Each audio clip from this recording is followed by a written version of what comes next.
Case of the morning, 23-30386, Lewis versus Crochet. Mr. Black, I'm sorry. May it please the court, my name is Brandon Black. I'm with Jones Walker in Baton Rouge. I'm here with my co-counsel, Jay Cullins. We're both graduates of the LSU Law School. I live about a mile from here, so this is about as convenient as possible. Your Honor, this case is about two real issues. One is, does the crime fraud exception apply to the attorney-client privilege? And secondly, did LSU violate LARS 14:132B, which is concealment of a public record, when it stored an investigation report of sexual harassment allegations against Les Miles in 2013 in the offices of LSU's attorney who conducted the investigation? And then also, can a public record even be concealed if it hasn't been requested? And so all of that plays into the crime fraud exception. So I represent Bob Barton and Vicki Crochet, who are partners in the law firm of Taylor, Porter, Brooks, and Phillips. During the relevant time period, they represented LSU with respect to the 2013 Miles report. The appellee, Sharon Lewis, in this case, is a former associate athletic director of LSU. She filed suit in 2021 against LSU asserting employment claims and filed suit against numerous other individuals asserting RICO claims. Those RICO claims were dismissed on June 16, 2022 with a Rule 12b6 motion. That dismissal was affirmed by the Fifth Circuit in Lewis v. Danos, 83 Fed 4th 948. As of June 16, 2022, Barton and Crochet were no longer parties to this dispute. So the facts are, in 2013, student number 2, who remains anonymous to this day and who does not want to be identified to this day, made sexual harassment allegations against Les Miles. At the time, LSU did not have a Title IX department and didn't have a general counsel and had an interim president. So the interim president, William Jenkins, decided to hire outside counsel to conduct the investigation, and that outside counsel was Barton and Crochet. Barton and Crochet did an investigation, interviewed witnesses, prepared a report, and shared it with the president, the Board of Supervisors chairman, the athletics committee chairman, participants of the Board of Supervisors, the athletic director, and 2 members of the athletic department. The report was then stored at the offices of Taylor Porter, who conducted the investigation. Again, there was no Title IX department at LSU at the time, no general counsel, so they stored it at their offices there. So fast forward to 2020, so 7 years later, the USA Today made a Public Records Act request to LSU for this report and other related documents. LSU objected, claiming the document was not a public record based on privacy concerns, especially related to student number 2. Who, again, has not been identified. On January 18, 2021, US Today filed a writ of mandamus seeking the production of that public record. The LSU gathered the public record, asserted its defenses in the case, provided it to the state court judge. The state court judge did an in-camera review, redacted large sections of the report based on privacy and attorney-client privilege, because those were not public records under the Public Records Act. And then the parties agreed to produce the report to USA Today. So the case just ran like most Public Records Act cases run. There wasn't anything being concealed. The documents were identified once requested, defenses were asserted, and ultimately portions of the report were produced to the USA Today. So fast forward to 2021, 8 years after this report was done, and we have this federal lawsuit pending in the Middle District of Louisiana related to the employment claims and the RICO claims. So as of June 16, 2022, Barton and Crochet are dismissed. During that fall, Ms. Lewis wanted to depose Barton and Crochet regarding their legal advice they provided to LSU with respect to the storage of that report in Taylor Porter's records, and also wanted privileged communications documents related thereto. So LSU filed a motion for protective order on October 28, 2022. appellee, Ms. Lewis, filed 3 separate oppositions. In those 3 oppositions, spent 2 sentences on concealment of a public record, LARS 14:132. LSU, of course, looks like a throwaway argument, spent about 3 sentences responding to it, so you have 5 sentences. Then in March 14, 2023, the district court ruled in about 20 pages, based on those 5 sentences, that a public record had been concealed when it was stored in the records of LSU's attorney, Taylor Porter, but ruled that the crime fraud exception didn't apply for other reasons. And then 14 days later, instructed Lewis to file a motion to compel the depositions of Barton and Crochet based on the crime fraud exception. And that was to be filed on April 11th, 2023. So on that day, Lewis filed a motion to compel, and on behalf of the non-parties, Barton and Crochet, we filed a motion for protective order. And for the first time laid out all of these arguments that you've read in the briefs about why the Public Records Act didn't apply. The court, in its ruling on May 17th, refused to consider the arguments, claiming that Barton and Crochet, although non-parties, had sat idly by and should have addressed it before and just rejected the arguments and wouldn't even consider them. So on June 15th, we filed an interlocutory appeal, which is before the court today. LSU filed a writ of mandamus as well. The writ of mandamus was denied in 2023 U.S. Appellate Lexus 26731, October 6, 2023, on the grounds of prematurity. The issues before the court today were not decided in that motion. The court said, well, the district judge may decide on an in-camera review not to permit the production of these documents, and also the district court may decide to exercise control over any deposition of Barton and Crochet. Maybe it won't be an issue. So they decided it was premature. So what happened in the district court? On November 27th, Barton and Crochet were listed as witnesses. In a motion in limine, the district court decided the crime fraud exception does not apply to trial testimony, and therefore Barton and Crochet wouldn't have to testify. Then 14 days later, the district court decided, the crime fraud exception does apply to trial testimony during the trial. She decided that, but then ordered that an LSU employee then testify about those attorney-client communications, and that Barton and Crochet wouldn't have to testify. Well, since that time, this ruling that LSU violated 14:132B has been used in state court on motions to nullify judgments, motions for new trial, judiciary complaints against state court judges, and most recently in a defamation claim filed in the Middle District of Louisiana about 10 days ago against Barton and Crochet, where it's alleged that Barton and Crochet lied, that plaintiff fabricated evidence because they're violated or participating in the violation of LARS 14:132. So we're here. It's not moot.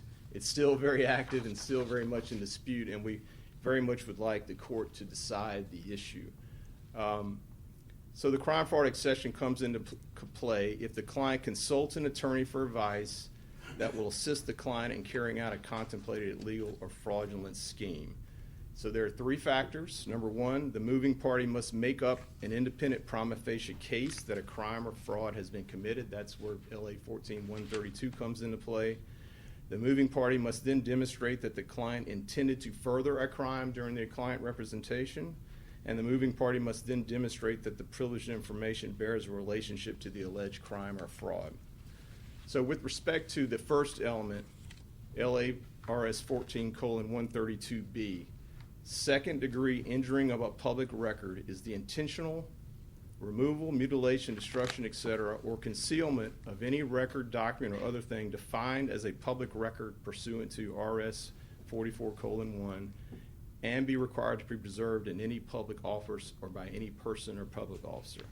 So the first question is, was the Miles report a public record? Portions of it were and portions of it weren't, as the state court judge decided when it redacted large portions of it. So what happened here, we just went through that about what happened. So if you get to, was the public record concealed? If it was stored at Taylor Porter's offices, could it be concealed?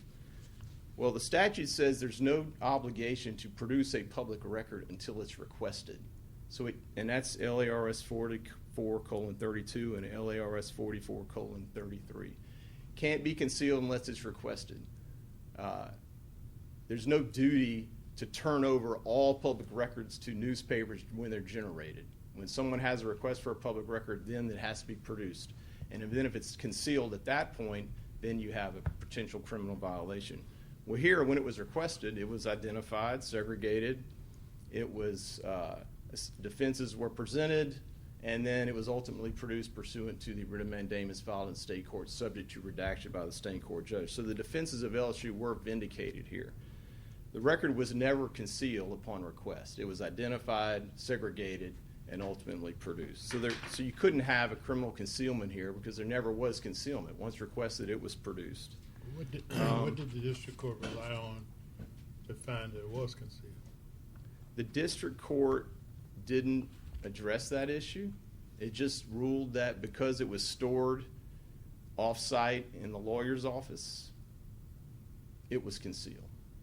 So there never was any analysis of what concealment is and how it can occur in the public records purview.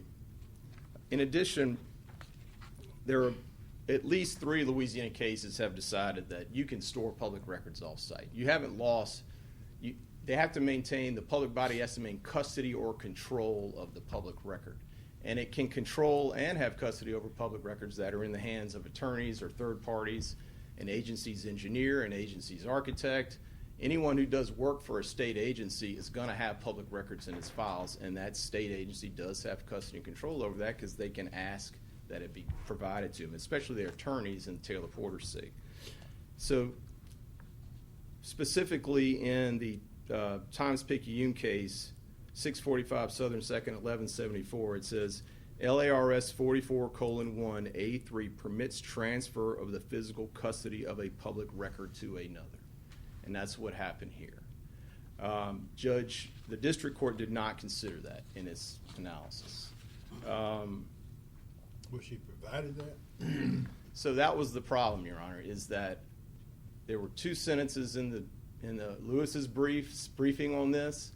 LSU then responded. They only have 25 pages to respond. Spent 3 sentences on it since it was only a 2-sentence kind of throwaway argument. So that's what she had before her when she made this ruling. And then when we filed our motion for protective order, she refused to address the arguments, treating it as a motion for reconsideration, even though we're non-parties to the case.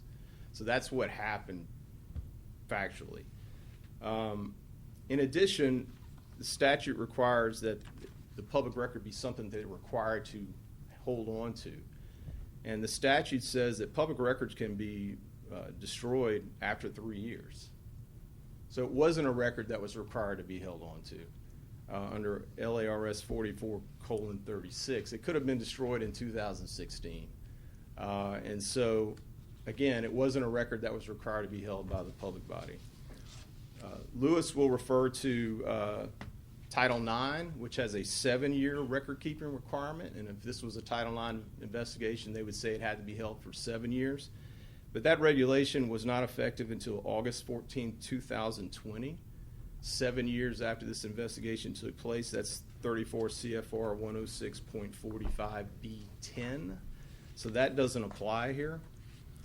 Regarding step 2 of the analysis, Your Honor, Lewis must make a showing that LSU intended to further a crime during the attorney-client representation.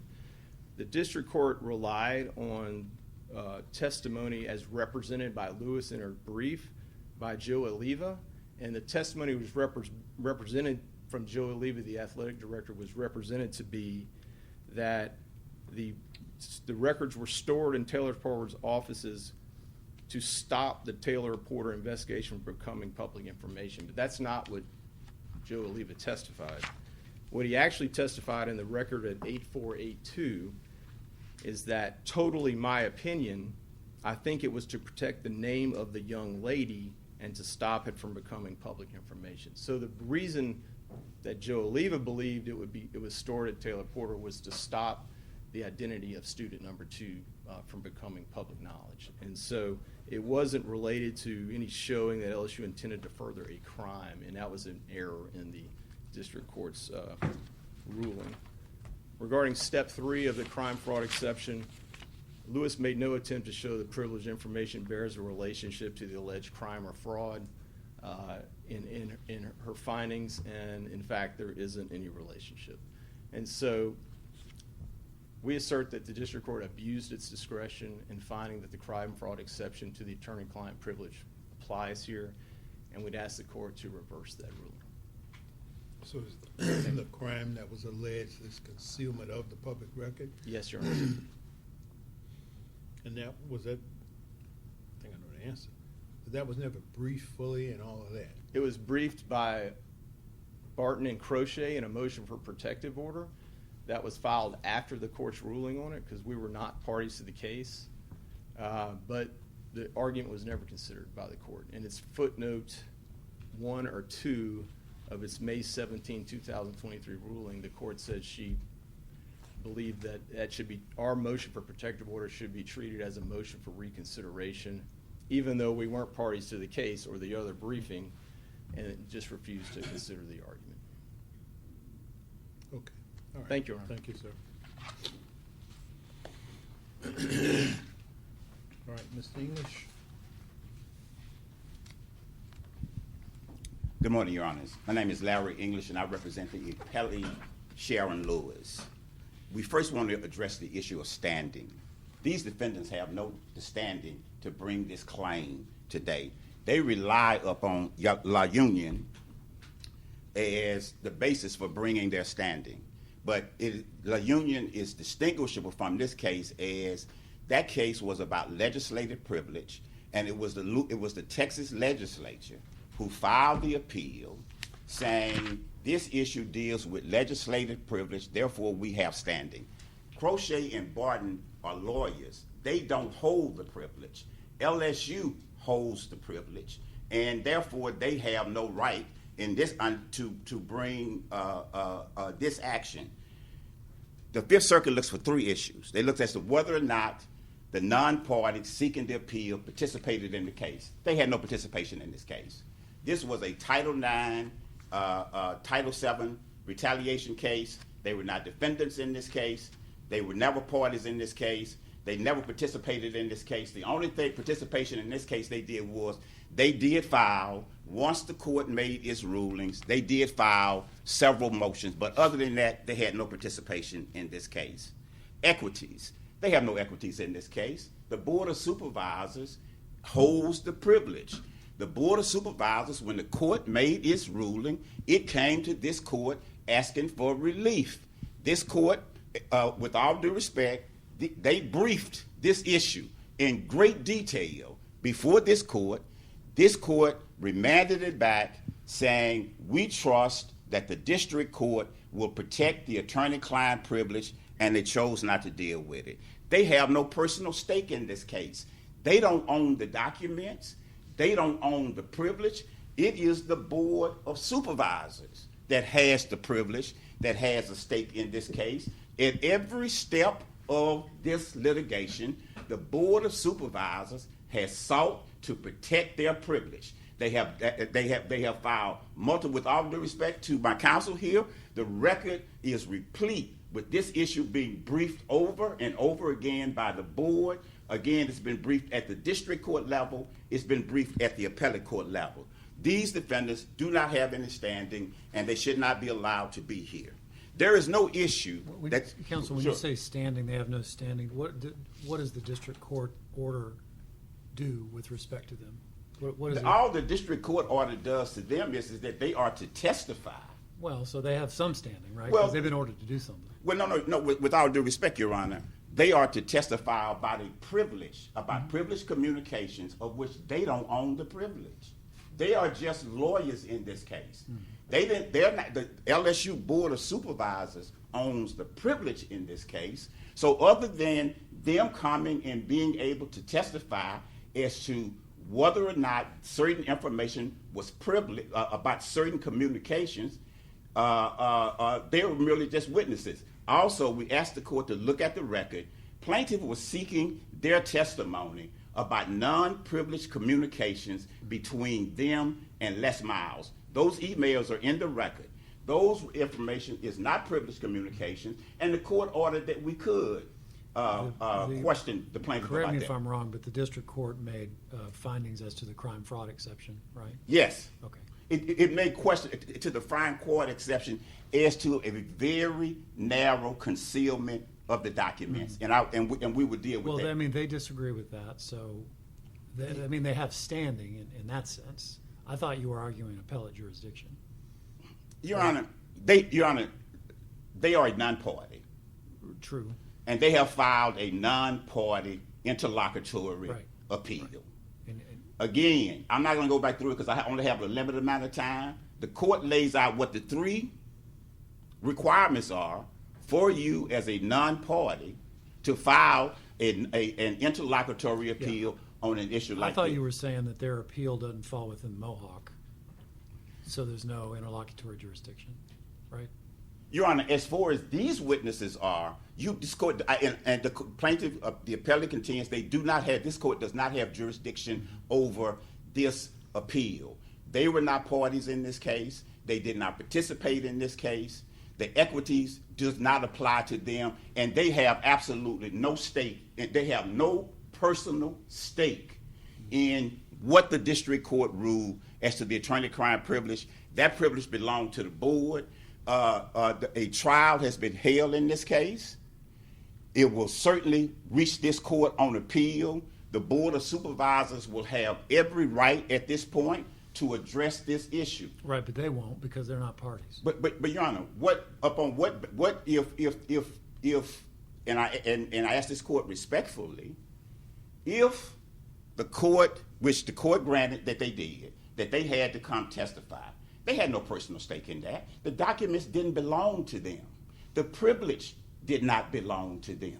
They have absolutely no personal stake in this case other than they were agents of the Board of Supervisors, and the court ordered them to testify as to certain communications, and the board at every step of the way protected that privilege. As to the crime fraud exception, this was a Title IX investigation. They admit in their briefings that it was a Title IX investigation. The 2011 Dear Colleague letter, which was in place, required that once student 2 complaint came to LSU, they were required by federal law to report this matter to the Dear Colleague letter, to the Title IX coordinator. The facts are undisputed that they did not do that. Shelby McKenzie, who was a partner at Taylor Porter, was acting as the general counsel.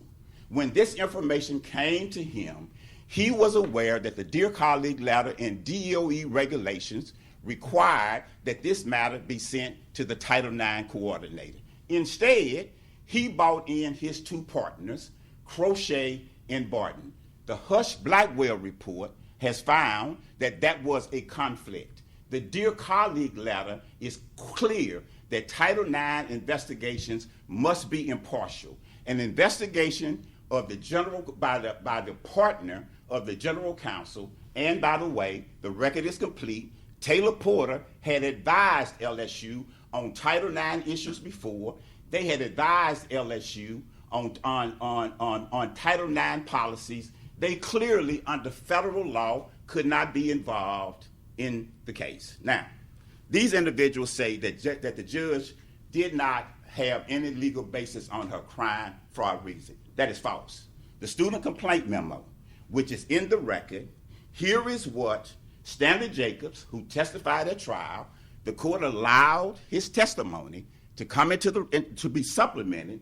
Stanley Jacobs testified that the Taylor Porter lawyers directed the board, there was 3 board members, directed them to conceal those documents. The LSU Board of Supervisors fired these lawyers when all of this information came public. Here is what the court relied on in reaching its conclusion. Vicki Crochet filed a memo to file on May 15, 2013. In there she says, after review and discussions of the investigations, those present agreed to and accepted the findings and recommendation of the counsel with the recognition that any further investigation or remedial action was likely to endanger the student's confidentiality, which has repeatedly been requested by the student and her father since the initial report. Also, those present agreed that this was an appropriate administrative action that should not be taken without further review of the board. The Board of Supervisors testified, members of the board testified before the Louisiana State Senate that what these three board members did was wrong and this should have been brought to them. But again, these were lawyers who Stanley Jacobs said he relied on Vicki Crochet because she was a Title IX expert. Vicki Crochet knew that when she drafted this memo, she was required by federal law to turn this matter over to the Title IX coordinator. With all due respect to my counsel, you have Jenny Stewart's testimony in trial who testified in 2013 there was a Title IX coordinator in place at LSU who testified that this document should have been given to the Title IX coordinator. The Department of Education requires OCR be given annually this document. This document was supposed to have been reported per the Dear Colleague letter that is in the record. This document was supposed to be reported to OCR. It was not supposed to be stored in these lawyers' offices. Now, counsel just said that the Title IX DOE regulations required that these documents be held for 7 years. The PS 74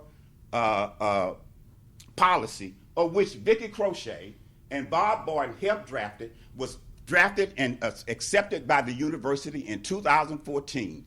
That document says this document was to be stored consistent with state and federal law, and this document said that this document was to be stored for 7 years. It's in the Husch-Blackwell report. It's on page 161 of the Husch-Blackwell report. There was a second document involved. That was the directive letter. And they say that the judge didn't, but the judge specifically addressed all of this in her reasoning. And if you give me a second, I'll just pull that language up for you because it's very, very important. The directive letter, which was signed on August 29, 2013 by Vicki Crochet, Bob Barton, and Les Miles. During this investigation, Student 2 made a demand. We can hear you, Mr. English. I'm sorry? We can hear you. Okay. Student 2 made a demand on LSU. In that demand letter, Student 2 stated that Les Miles was cruising the sororities, not less than 5 minutes from this building, was cruising the sorority buildings looking for victims. When that information came to Vicki Crochet and Bob Barton under the Dear Colleague letter, they were again required to turn that information over to the Title IX coordinator. They didn't do it. Instead, they joined with Les Miles to pay off Student 2, and they reached an agreement on August 29, 2013. And this is what they agreed to. The originals and all copies of this letter, and the court specifically states this in her reasoning, the original and all copies of this letter will be maintained in the files of your law office and the undersigned counsel's law office only. Miles, his counsel, and this counsel agreed to keep this letter and its contents confidential unless compelled to divulge it by a final order of the court of competent jurisdiction, and any such order shall be contested by LSU counsel and Miles' option. When USA Today did a public documents request for these documents, LSU told the USA Today these were not public documents and you can't have them.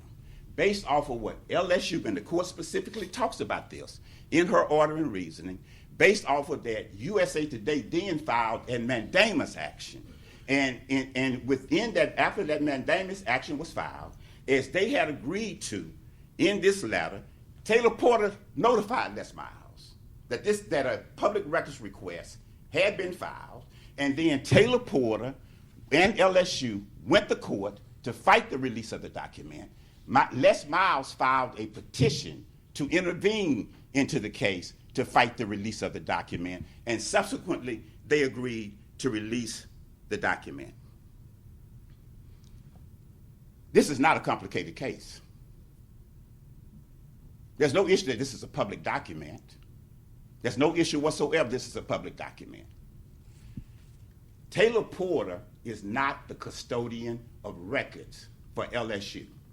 The Louisiana Public Records requirement. Mr. Black just read us something from the public records law saying that it's okay to store public records off-site.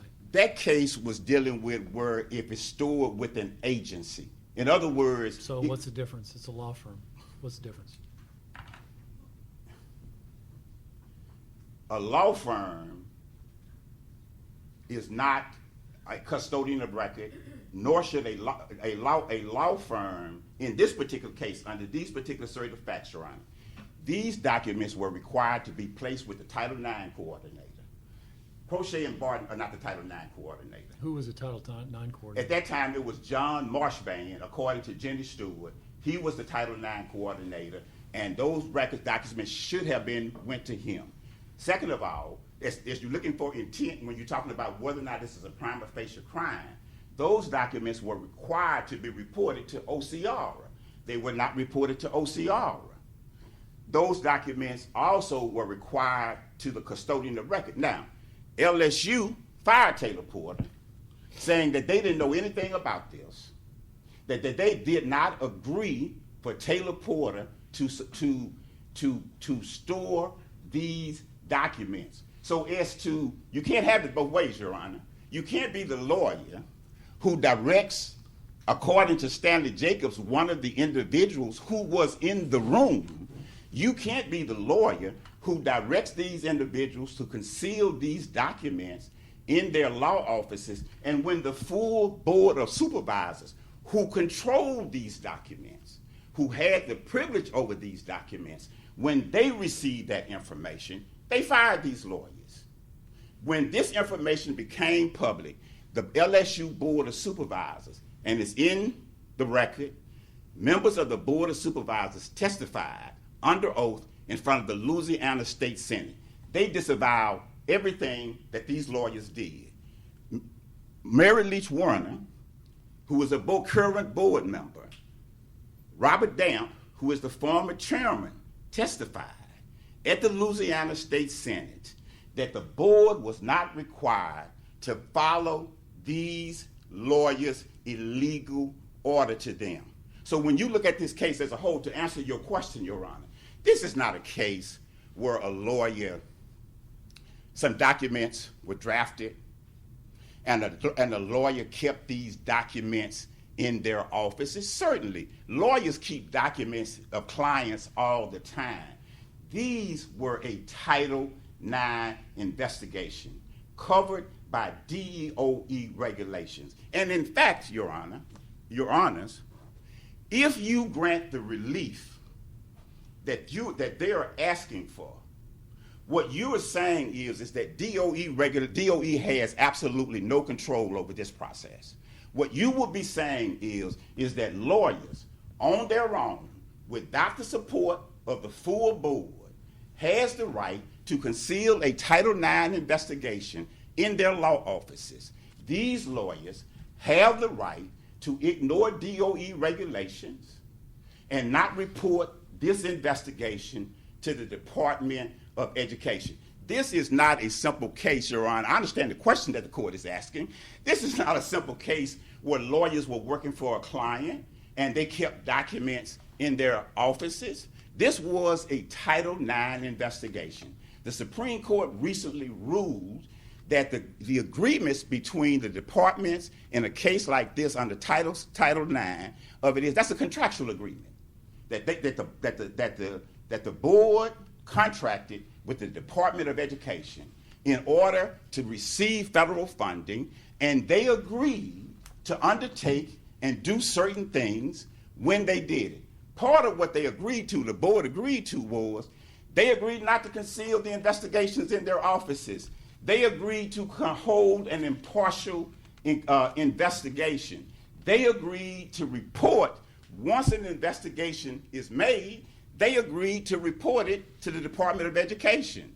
These are public documents. The board did not authorize them to do this. The board has stated publicly, and it's all this in the record, and with all due respect to this court, to what these lawyers are saying, Your Honor, the student complaint memo and the directive letter is clear on what their intent was. They specifically state in these documents, let's store these documents in our law offices. Let's not tell the full board of what happened, and this will stay between us. Now, counsel argues, and I have a minute left, counsel argues, well, the documents can't be concealed if somebody can ask for them. Who knew, other than the people who agreed on May 15, 2013, who knew that these documents ever existed? You can't conceal the documents from the public and then stand up in front of a court and argue in front of a court, well, the documents was in our offices, and anybody who wanted the documents, they could have asked for the documents. However, we concealed the documents, and we agreed not to tell anyone. This is not a close case.